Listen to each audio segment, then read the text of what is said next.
Capítulo 8. Anhelando a Dios. Si estoy contigo, ya nada quiero en la tierra. Salmo 73:25. Al igual que Raquel, y antes que ella, Ana anhelaba un hijo.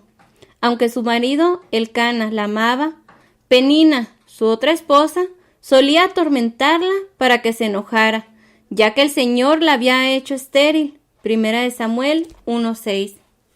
Podemos imaginar los crueles comentarios y las miradas de superioridad que se dirigían a Ana cuando Elcana jugaba con los hijos de Penina. ¡Qué tormento debe haber sido para Ana! Cuando la familia hizo su viaje anual a Silo para adorar a Dios, Ana estaba tan abrumada por la pena que se negó a comer. Pero en respuesta a la gracia de Dios, fue al templo y con gran angustia comenzó a orar al Señor y a llorar desconsoladamente. Primera de Samuel 1:10. A diferencia de Raquel, no tenemos registrado que haya exigido enojado un hijo. Su deseo estaba centrado solo en el Señor, así que ella derramó su corazón delante de Él. Mientras luchaba en silenciosa oración, la gracia de Dios cambió de lugar sus deseos. Estaba segura que Él la recordaba. Voluntariamente se comprometió a entregar el deseo de su corazón a Dios. Ella oró: Señor Todopoderoso, si te dignas a mirar la desdicha de esta sierva tuya, y si en vez de olvidarme te acuerdas de mí y me concedes un hijo varón, yo te lo entregaré para toda su vida. Primera de Samuel 1:10-11. Terminó la oración como una mujer cambiada. Encontró la verdadera fuente de gozo y su rostro lo reflejaba. Primera de Samuel 1:18. Ana tenía un deseo intenso. Anhelaba un hijo para amarlo y educarlo para el Señor. Pero el deseo de Ana no era su Dios. Ella no quería un hijo solo para poner fin a la crueldad de Penina. Quería un hijo que pudiera criar para glorificar y servir a su Dios.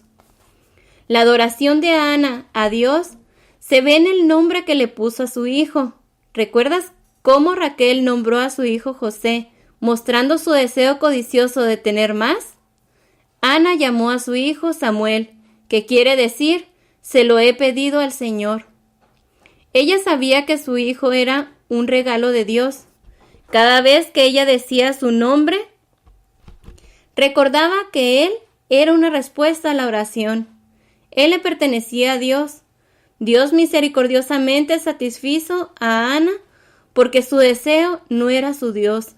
Ella respondió con agradecimiento y fe. El regalo de nuestros afectos. En este capítulo vamos a examinar nuestros afectos. Recuerda, afectos son nuestros anhelos, deseos y sentimientos. Nuestros anhelos y deseos son cruciales para el estudio de la idolatría porque originan y canalizan la adoración. Son la fuerza impulsora detrás de todo lo que hacemos. Piensa otra vez en el deseo intenso de Ana de tener un hijo para el Señor. ¿Qué la movió a hacer? Ella oró y derramó su alma delante de Él. Esto la llevó a la adoración profunda y sincera. Así como Ana, tú y yo tenemos deseos y anhelos vehementes. Abrazamos tesoros en nuestros corazones. Anhelamos ese algo que nos dará la felicidad final. La naturaleza del deseo. Es un hecho que todos tenemos deseos. Hay, sin embargo, dos preguntas con las que debemos luchar. La primera es, ¿cuál es el origen de nuestro deseo? Y la segunda, ¿cómo podemos juzgar si nuestros deseos son idólatras o están centrados en Dios? La lujuria en nuestros corazones. La Biblia habla largo y tendido sobre los deseos, para lo cual hay una variedad de palabras usadas en diferentes traducciones, como concupiscencia, deseos de la carne y hasta lujuria. Nosotros muchas veces usamos estas palabras para referirnos a un fuerte deseo sexual, pero la Biblia las usa en términos generales. Considera los siguientes versículos. Cada uno es tentado cuando su propia concupiscencia es atraído y seducido. Santiago 1:14. Porque todo lo que hay en el mundo, es decir, los deseos de la carne, los deseos de los ojos y la vanagloria de la vida, no proviene del Padre, sino del mundo. El mundo y sus deseos pasan. Primera de Juan 2:16-17. Desean algo y no lo consiguen. Sienten envidia y no pueden obtener. Cuando piden, no reciben porque piden con malas intenciones, para satisfacer sus propias pasiones. Santiago 4:2-3. Se ha apartado de ti el fruto que con toda el alma codiciabas. Apocalipsis 18:14. Vivíamos en la lujuria de nuestra carne, satisfaciendo los deseos de la carne y de la mente. Efesios 2:3. Ver también Marcos 4:19, Romanos 6:12, 13:14, Efesios 4:22. En estos versículos y en muchos otros, la palabra que se traduce concupiscencia, deseos de la carne, desear o lujuria, es epitumia, que significa un anhelo, un apetito o un deseo intenso. Tiene usos positivos, como en la declaración de nuestro Señor: he tenido muchísimos deseos de comer esta Pascua con ustedes antes de padecer. Lucas 22:15. Por lo general, sin embargo, tiene una connotación negativa. Los escritores del Nuevo Testamento veían los deseos, las lujurias, los apetitos y las codicias como factores que motivan el comportamiento pecaminoso. Aunque un deseo por sí mismo puede no ser pecaminoso, puede dar lugar al pecado si se abriga de manera ambiciosa. Por ejemplo, querer tener un cónyuge no es pecaminoso. Sin embargo, si una mujer peca por tratar de conseguir un esposo o porque no tiene uno, entonces lo que podría ser un deseo santo se ha vuelto malo. Se ha vuelto malo porque ha cambiado las lealtades de un amor y deseo predominantes por Dios, por el amor y el deseo por un esposo. Ella ha hecho un Dios de lo que debería ser un buen deseo, amándolo y sirviéndolo antes que a Dios. Lo ha cambiado a algo malo, un ídolo. Tú ves este principio en las vidas de Raquel y Ana. El deseo de Raquel de tener hijos era pecaminoso porque en su corazón había tomado el lugar de Dios. El deseo de Ana no lo era porque no era su Dios. Ella deseaba un hijo para aumentar su adoración y disfrute de él. Ella humildemente se humilló ante su voluntad. Tus deseos en sí mismos pueden no estar moralmente equivocados, pero el lugar preponderante que ocupa en tu corazón los puede volver así. Por supuesto, hay deseos que siempre son pecaminosos. Por ejemplo, desear la esposa de otro hombre siempre es pecado. A diferencia de los deseos piadosos, la preponderancia de este deseo no es lo que lo hace malo. Este deseo es malvado incluso si solo se piensa en él de vez en cuando. Es pecado aún si nunca se ha llevado a cabo. Alguien que tenga este deseo ha pecado contra Dios porque está deseando lo que Dios le ha prohibido. Todas las personas tienen deseos, anhelos y codicias. Solo los cristianos, sin embargo, tienen la capacidad de tener deseos santos. Creyentes e incrédulos tienen codicias y deseos que los impulsan a actuar de ciertas maneras. ¿Por qué es esto? ¿Es parte de cómo fuimos creados? Creados para desear a Dios. Si estás perplejo por la verdadera naturaleza de los deseos, no estás solo. Parece que hay mucha confusión sobre el origen y la naturaleza de los deseos, anhelos y necesidades. Debemos tener cuidado en definir el origen y la calidad de nuestros deseos, de la manera en que lo hace la Biblia. Con el fin de hacerlo, consideremos Primero, el diseño de Dios de Adán. Dios creó con el mayor cuidado a Adán y Eva para funcionar de ciertas maneras. El diseño del cuerpo de Adán, su hombre exterior, fue un reflejo directo del lugar que Dios determinó que la humanidad tuviera en el mundo. Por ejemplo, Adán no tenía branquias, porque él había sido creado para vivir en la tierra, en un jardín y no en un estanque. El cuerpo de Adán le permitía encajar perfectamente en su lugar en la creación. Dios le dio a nuestros padres todo lo que necesitaban para vivir en su ambiente. Dios no solo creó los cuerpos de Adán y Eva para cumplir un rol específico, Él también los creó con ciertas capacidades mentales y espirituales que definían su rol en la creación. Él les dio un corazón, una persona interior con mente, afectos y voluntad. Los hizo seres que pensaban, deseaban, sentían y escogían. Fueron apartados del resto de la creación porque Dios los había creado un ser viviente. Génesis 2:7. Dios creó a Adán y Eva con la capacidad de experimentar gran felicidad por obedecerlo a Él. Él también colocó dentro de ellos el deseo de realizar funciones específicas dentro del orden creado por Dios y gozarse en hacerlo. Encontraron la felicidad tomando su lugar en la creación de Dios porque habían sido diseñados para servir y tener comunión con su Creador. Estaban perfectamente equipados para la tarea. Examinemos de cerca el diseño de Dios, especialmente las capacidades que Él le dio a la humanidad para cumplir su rol. Veremos que sus deseos fluían del patrón creado por Dios. Creados a semejanza e imagen de Dios. A diferencia del resto de la creación de Dios, Adán fue creado a semejanza e imagen de Dios. Dijo: hagamos al ser humano a nuestra imagen y semejanza, que tenga dominio. Dios creó al ser humano a su imagen, lo creó a imagen de Dios, hombre y mujer los creó. Génesis 1:26 al 27. Adán y Eva fueron ambos creados como imagen de Dios. Eran como Dios en algunas maneras y diferentes de Dios en otras. Eran diferentes de Dios porque aunque fueron creados a su imagen, no eran Dios. Eran parte de la creación. Dios era el creador. Sin embargo, nuestros primeros padres reflejaban a Dios.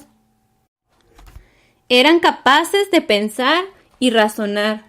Tenían deseos y anhelos. Experimentaban emoción. Tenían la capacidad de trabajar y escoger de acuerdo a sus preferencias. Dios les dio el deseo de gobernar sobre la creación y de experimentar el gozo de obedecer a Dios y cumplir el diseño de Dios. Tenían la capacidad para disfrutar las relaciones con Dios y con los demás. Él diseñó a la humanidad para encajar perfectamente en su creación, completamente dependiente de Él, santo y justo. El propósito de la creación de Adán y Eva. Como la culminación de toda la creación, la humanidad debía reflejar a Dios. Aquí está un resumen de cómo Adán y Eva reflejaban la naturaleza de Dios a través de sus roles y deseos. Como Dios, Adán y Eva tenían la capacidad y la pasión para gobernar sobre la creación. Génesis 1:26. Al igual que Él, tenían la capacidad y el anhelo de ser fecundos reproduciendo a otros que se parecerían a ellos. Génesis 1:28. Como Dios, amaban el trabajo. Tenían la capacidad y el deseo de someter a la naturaleza. Cultivaban el jardín, observaban y se deleitaban en los días y las estaciones. Crecían en la comprensión del mundo. Génesis 1:14, 28, 2:5, 15, 19. Como su creador, buscaban preservar la vida. Usaban los recursos de la creación. Génesis 1:29. Comían de las plantas y los árboles y bebían del río que estaba en el jardín. Como Él, apreciaban y creaban la belleza y el orden. Génesis 2:9, 15, 19. Adán nombró y clasificó a los animales. él y Eva observaban la belleza de los árboles. Como él lo hacía, descansaban del trabajo para tener un tiempo de comunión. Caminaban con el Señor cuando el día comenzó a refrescar. Génesis 2:3, 3:8. Como la Trinidad, tenían la capacidad y el deseo de lograr ser uno. Génesis 2:18, 20:21, 23. Al mismo tiempo que mantenían su diversidad. Génesis 2:20 al 25. Tenían una relación y una comunicación sin restricciones porque eran semejantes en una manera que era diferente del resto de la creación. Adán y Eva se conocían el uno al otro, pero no eran conscientes de sí mismos de una manera pecaminosa. Estaban desnudos y no se avergonzaban. Génesis 2:25. Como la Trinidad, disfrutaban la relación y unidad con otros, volviéndose uno con ellos en una manera similar, aunque menos íntima. Génesis 1:28. Tenían la habilidad y el deseo de ser uno con su Creador, que era como ellos, pero diferente, por medio de la comunión amorosa, el servicio gozoso y la adoración sin reservas. Génesis 2:16 al 17. Como Dios, amaban gozarse en su persona reflejándolo a toda la creación, incluyendo a los ángeles y complaciéndolo. Como la corona de la creación de Dios, Dios les dio a Adán y a Eva la capacidad y el deseo de vivir una vida feliz, llena de adoración, comunión y trabajo. Difícilmente podemos imaginar la gloria y la dicha que conocieron mientras trabajaban juntos, cultivando el jardín y caminando con el Señor al refrescar el día. Habían sido perfectamente diseñados por Dios para encajar en el lugar que Él tenía para ellos y les encantaba. El espejo roto. Sabemos que la dicha de Adán y Eva terminó por la desobediencia. Cuando fueron engañados por Satanás, entró el pecado. El pecado no solo trajo la muerte física y espiritual, además la naturaleza de Adán se echó a perder. Desde la caída, el corazón de cada persona, incluyendo sus deseos, ha sido deformado. Donde una vez tuvieron capacidades físicas y mentales perfectas y deseos no corrompidos, ahora tenemos cuerpos que se enferman y mueren. Nuestros corazones, mentes, afectos y voluntad se han vuelto perversos y malvados. Jeremías 17:9.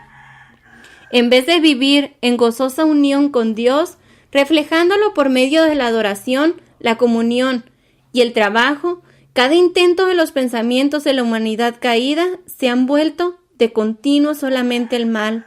Génesis 6:5. En vez de que nuestras capacidades y deseos sean una fuente de obediencia y gozo, se han vuelto una trampa, acarreando el pecado y la tristeza. Aquí yace el problema con nuestros deseos.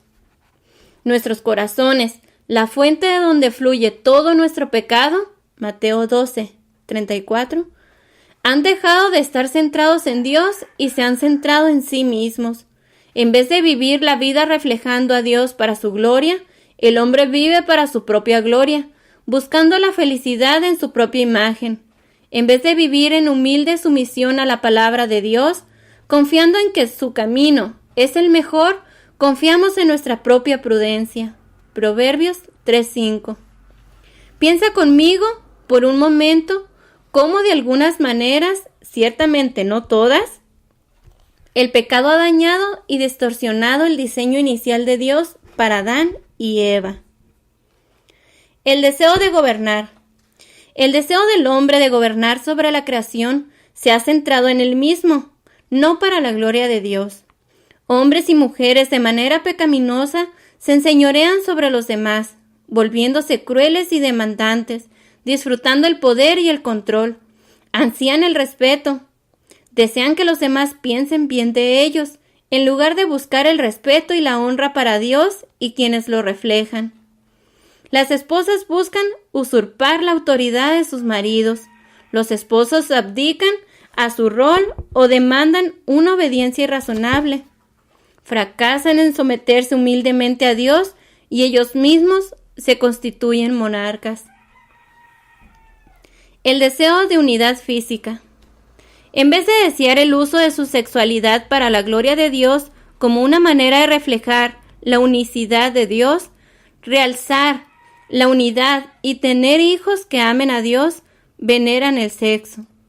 Se inclinan ante el placer y el poder y desprecian la relación que refleja a Dios, el compromiso y la comunicación.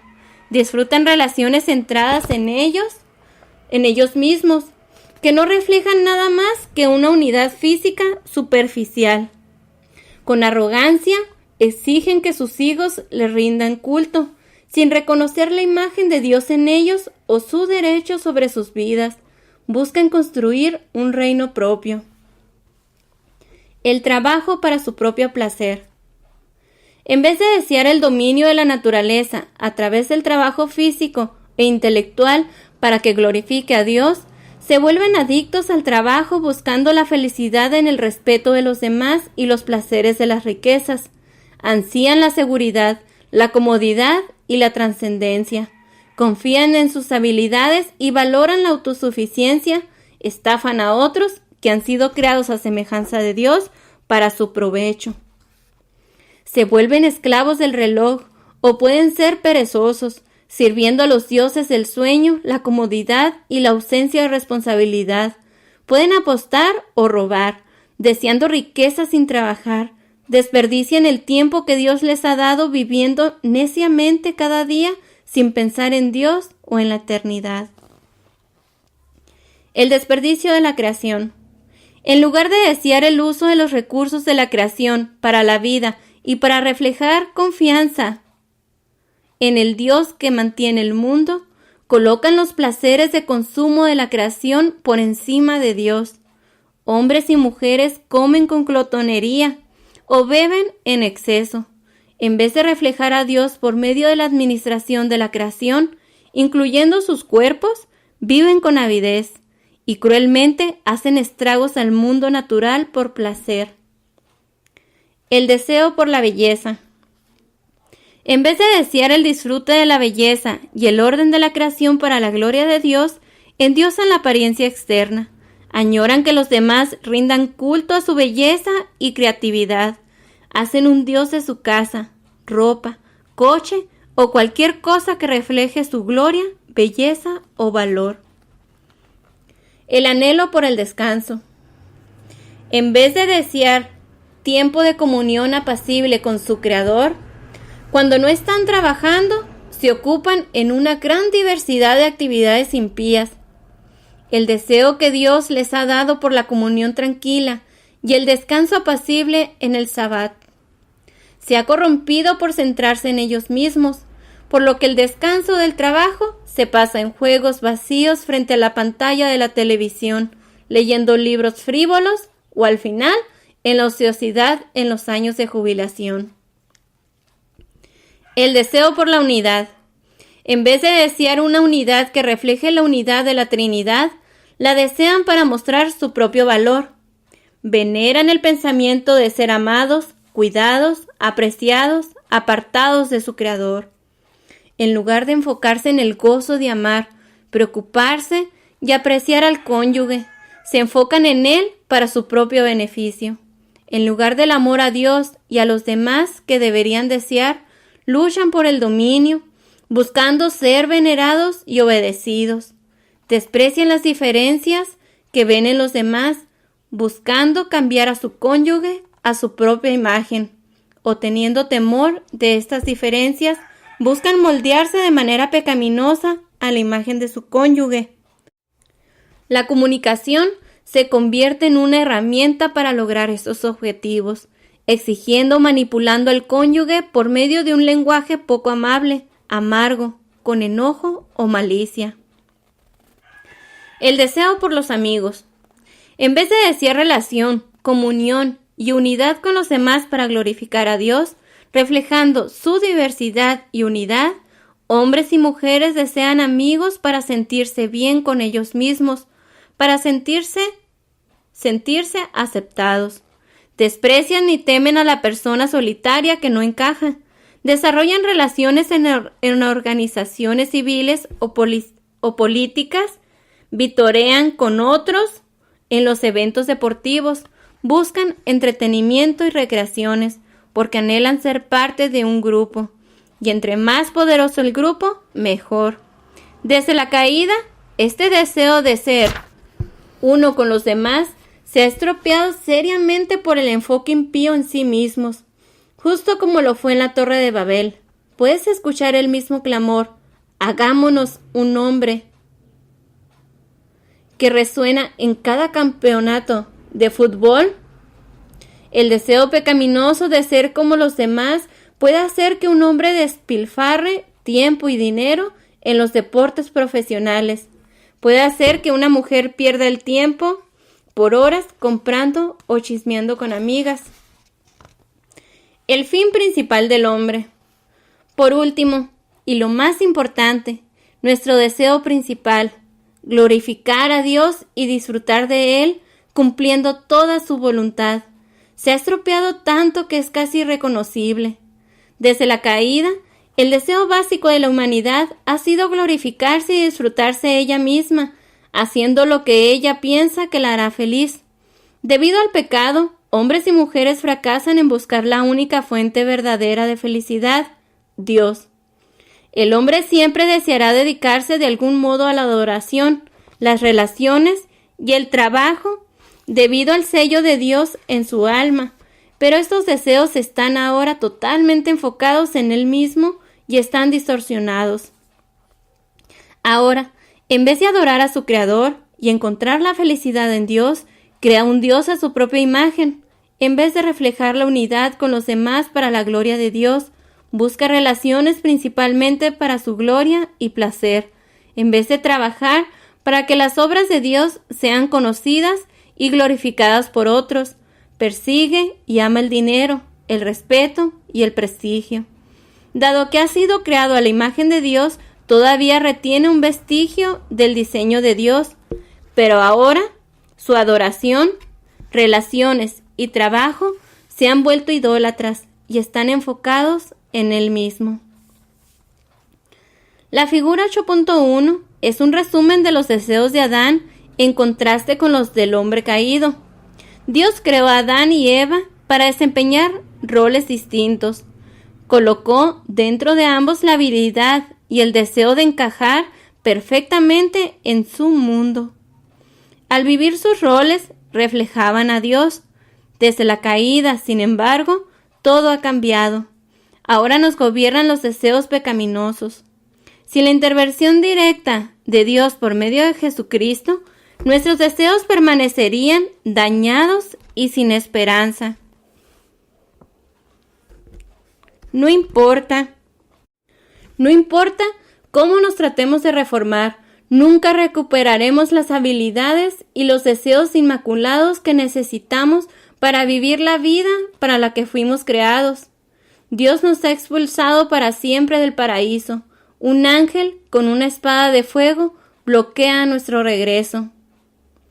Solo existe una esperanza para recuperar lo que se ha perdido, para recobrar los deseos santos que producen la adoración centrada en Dios. Solo una esperanza de restauración de la comunión con Dios y los demás. Solo una esperanza de experimentar la centralidad de Dios en nuestra naturaleza creada. Nuestra única esperanza es volver a nacer a la imagen de Jesucristo, el único hombre que ha cumplido su rol en la creación. Para volver a nacer a esta nueva imagen, debemos entrar a otro jardín, uno con una espada de fuego que fue clavada en el costado del perfecto Dios hombre, mientras colgaba de otro árbol. Debemos comer y beber de este árbol para conocer la verdad que puede rehacer nuestra mente, afectos y voluntad. Debemos venir a Cristo confesando y arrepintiéndonos no solo de nuestras acciones pecaminosas, sino también de nuestros deseos pecaminosos. Debemos arrepentirnos del deseo de robarle a Dios su lugar, haciendo otros dioses. Por el poder del Espíritu, debemos matar nuestros viejos deseos y buscar nuevos, como otro ladrón arrepentido.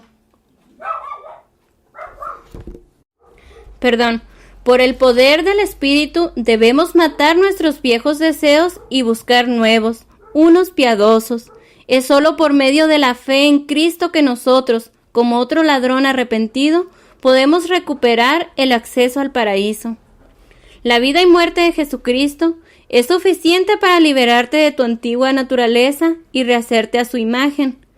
Él puede hacer esto porque Él cumplió perfectamente toda la voluntad de su Padre. Confiar en las perfecciones de Jesucristo es todo lo que necesitas para ser hecho otra vez a la imagen de Dios. A medida que permaneces en Él, buscando la unidad y la dependencia, y obedeces sus mandamientos, descubrirás que tus deseos son transformados paulatinamente. Él trabajará en tu corazón capacitándote para renunciar a tus deseos de egolatría y amor propio, y colocará dentro de ti el deseo de adorarlo y amarlo a Él. Nuestra primera pregunta fue, ¿cuál es la fuente de nuestros deseos? Como puedes ver, nuestros deseos fueron el diseño de Dios, pero han sido tan estropeados por el pecado que ahora solo queda una débil sombra. La segunda pregunta fue, ¿cómo podemos juzgar nuestros deseos? Los deseos del hombre no regenerado siempre son pecaminosos y enfocados en él mismo. Y aunque a los creyentes se les ha dado corazones nuevos, no debemos confiar en ellos por el remanente de pecado. Puedes juzgar tus deseos preguntándote, ¿esto cumple el diseño de Dios como se ve en Adán? Entonces, si lo hace, pregúntate, ¿Jesucristo ocupa el primer lugar en este deseo? ¿Es Él mi Dios o he hecho un Dios de este anhelo? Figura 8.1. Los deseos de Adán antes de la caída y los deseos del hombre caído. Los deseos no pecaminosos de Adán, dados por Dios, glorificaban a Dios y reflejaban su imagen por medio de gobernar sobre la creación, dando así honor a Dios y en eso generando gozo para sí mismo. Volverse físicamente uno con su cónyuge para realzar la unidad y el gozo y tener hijos que amaran, sirvieran y adoraran a Dios. Sujetar a la naturaleza por medio del trabajo gozoso para el deleite de Dios. Administrar con agradecimiento los recursos de la creación para sustentar su propia vida y la de los demás. Investigar con gozo el diseño y el orden soberanos de Dios, observándolo y clasificándolo. Comprometerse alegremente en un intenso tiempo de descanso y comunión, principalmente con su Creador y secundariamente con los demás. Usar el don de Dios de la comunicación para volverse uno con su cónyuge, completando juntos la obra de Dios, encontrando alegría en sus diferencias y complaciéndolo a Él. Unirse de manera gustosa con los demás con el fin de completar la obra de Dios para su mutuo beneficio. Y glorificar y disfrutar a Dios en todo lo que piensa, dice y hace para su propio bien y el deleite de Dios. Los deseos idólatras del hombre caído glorifican la imagen misma del hombre e ignoran a Dios por medio de buscar el control sobre la naturaleza y los demás para satisfacer sus ansias de respeto y honor de él mismo. Usar su sexualidad para buscar su propio placer y poder, usar a sus hijos para glorificarse él y construir su propio reino. Exaltar su propia importancia, comodidad y valor ganando dinero o prestigio. Destruir con avidez la creación por su propio placer y mal administrar sus recursos. Luchar para embellecerse él y su entorno e ignorar la belleza de Dios. Buscar el trabajo centrado en él o las diversiones con las que pierde el tiempo en vez de la comunión centrada en Dios. Tratar de rehacer a su cónyuge a su propia imagen, usándolo para que lo haga sentirse amado, necesitado y aceptado. usar el don de la palabra para obtener el respeto que ansía, juntarse con otros para vencer los sentimientos de enajenación y obtener poder, glorificarse y disfrutarse Él en todo lo que piensa, dice y hace para su propio bien y su placer personal. Figura 8.2. Los deseos de Adán antes de la caída y los deseos perfectos de Jesús. Los deseos no pecaminosos de Adán, dados por Dios, glorificaban a Dios y reflejaban su imagen por gobernar sobre la creación, dando así honor y respeto a Dios y trayendo gozo para Él. Volverse físicamente uno con su cónyuge para realzar la unidad y el gozo, tener hijos que amaran, sirvieran y adoraran a Dios, sujetar a la naturaleza por medio del trabajo gozoso hecho para el deleite de Dios, administrar con agradecimiento los recursos de la creación para sustentar su propia vida y la de los demás, disfrutar el mundo al observar y clasificar su belleza, diseño y orden, comprometerse alegremente en un tiempo de descanso y comunión con su Creador y con los demás, usar la comunicación para volverse uno con su cónyuge, para que juntos completaran toda la obra de Dios, encontraran alegría en sus diferencias y lo complacieran, unirse con los demás para completar la obra de Dios y para beneficio mutuo y comunión, glorificar y disfrutar a Dios en todo, para su propio bien y el deleite de Dios. Los deseos perfectos de Jesús glorificaban a Dios y reflejaban su imagen por mostrar que Él gobernaba sobre la creación, dando así honor y respeto a su Padre. Volverse hombre y Él mismo multiplicarse en discípulos que llenaran la tierra con fruto por medio de su esposa, la Iglesia. Sujetar toda la naturaleza por su obra y cultivar un campo para el deleite de su Padre. Depender de su Padre para sus necesidades físicas, cubrir las verdaderas necesidades de los demás. Trabajar para que la belleza y el orden en su Padre fueran vistos en y por los demás.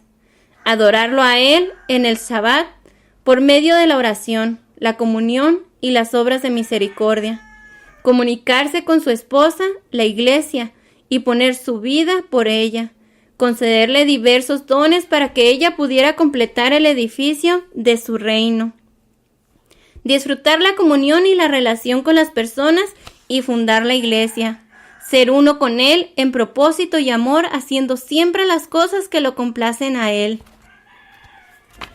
Satisfecho en Él. La maravillosa verdad es que todos nuestros anhelos se cumplen en Cristo. Él ha venido a darnos vida abundante, pero Él no lo hace satisfaciendo deseos pecaminosos. Él nos satisface apartando nuestros corazones de ellos y volviéndolos a Él. Nos muestra el vacío de nuestros deseos vehementes y el gran gozo de la unidad con Él y con sus hijos. Él es la fuente y la satisfacción de toda nuestra felicidad. Todo lo que necesitamos se encuentra en Él. Recuerda que tus deseos intensos, las cosas que más te apasionan, es lo que al final define tu adoración. Si ardientemente deseas el respeto de los demás, entonces tu vida se empañará con el temor al hombre. Adorarás las opiniones de las otras personas. Si tú intensamente ansías la aceptación, te aterrorizará la soledad y el rechazo. Servirás a dioses falsos como agradar al hombre, presión de grupo o codependencia. Si tú codicias la comodidad, el placer o la diversión, adorarás el dinero o el prestigio como los dioses que tienen el poder para bendecirte o maldecirte. Como quienes estamos siendo transformados de nuevo a la semejanza de Dios, debemos examinar cada anhelo a la luz resplandeciente de la palabra de Dios. No debemos conformarnos a las filosofías de este mundo, filosofías que seductoramente nos mienten sobre nuestras verdaderas necesidades. En lugar de eso, debemos ser transformados mediante la renovación de nuestro entendimiento Romanos 12:2. Para que podamos conocer la voluntad y el diseño de Dios para nosotros, entregándole a Él todos tus deseos. Al terminar nuestro análisis de nuestros deseos, déjame recordarte otra vez a Ana. Ella tenía deseos intensos, anhelaba ser feliz, pero ella buscó a Dios como la fuente de su felicidad. Estuvo dispuesta a colocar todos sus deseos en el altar de su voluntad. Porque lo hizo, disfrutó el placer de ver a su hijo servir al Señor que para ella era su máximo gozo. Dios puede hacer por ti lo que hizo por Ana. Mientras luchas en oración con tus deseos, que Él te conceda la gracia de colocarlos todos en el altar de su amor y servicio. Entonces, tu gozo será ver su obra en tu vida.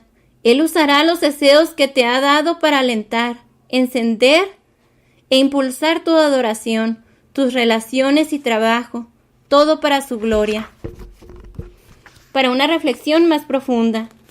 Número 1. ¿Cómo sería desear solo a Dios?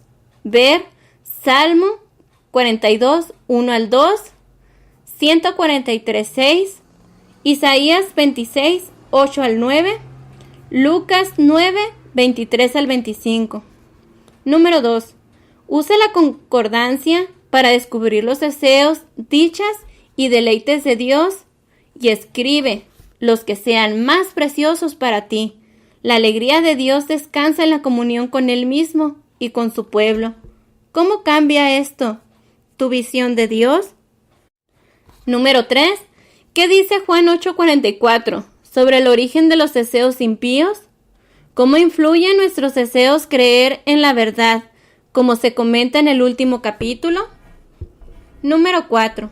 Habiendo orado, pregúntate, ¿qué es lo que anhelas y deseas? ¿Es este un deseo santo que está en el lugar correcto? ¿Es un deseo santo que es demasiado importante para ti? ¿Ocupa Jesús el primer lugar en este deseo? En otras palabras, ¿estás dispuesto a entregárselo a Él? Número 5. ¿Hay algo en esta lista que no estés dispuesto a sacrificar por Dios? ¿Puedes ver cómo este deseo puede funcionar como un Dios para ti? Dios te bendiga.